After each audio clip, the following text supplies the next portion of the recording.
Thank you, Mr. Mayor. I would like to take this opportunity to summarize my 4 years of working for Dalgarno Ward's residents, because I don't believe there was a councillor like me, and I don't believe there would be one like me. It is partially by the virtue of being unique, and partially because of extreme hostile environment created by the Labour purging. It's named as bearing a smallest mark of socialism.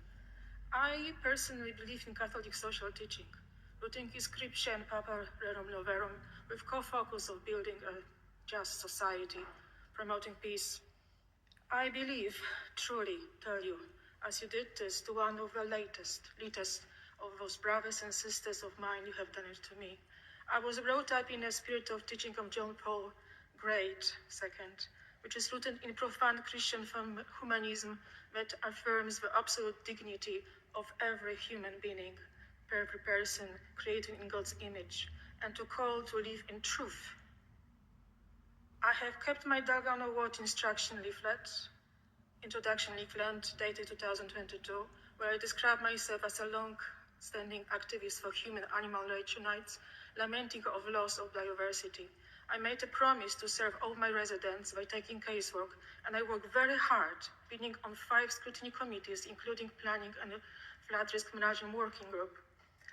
Little I knew that representing my residents during planning application committee in 2023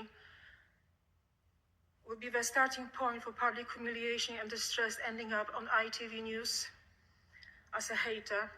And only a few months later, I was made into a hit target, and my case was caught by the international attention by Robert Spencer, an expert of Islamism and jihad. I would never imagine that going into local government as a good Samaritan, white and woman, will involve seeking help from Christian concern of freedom of speech union and hold on to John Paul's call to have courage.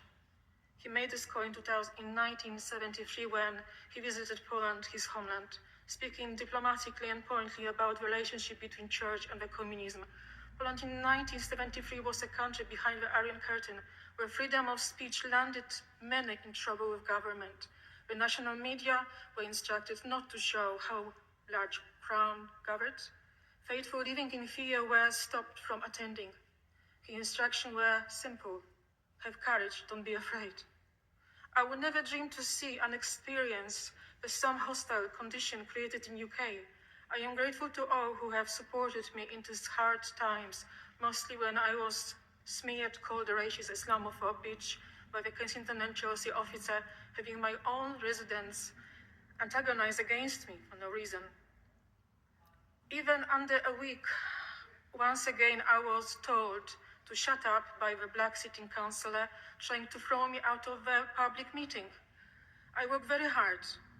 We tried to improve our surroundings. We managed to put street lamps and little scraps.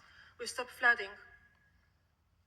We will have many memorable events to ponder on, the Queen's Jubilee, and sadly Labour didn't give us any money to celebrate the King's coronation. The only hope that the possible corporate manslaughter charges will deliver justice and change, starting from appointing the new monitoring officer and so-called ethic panel.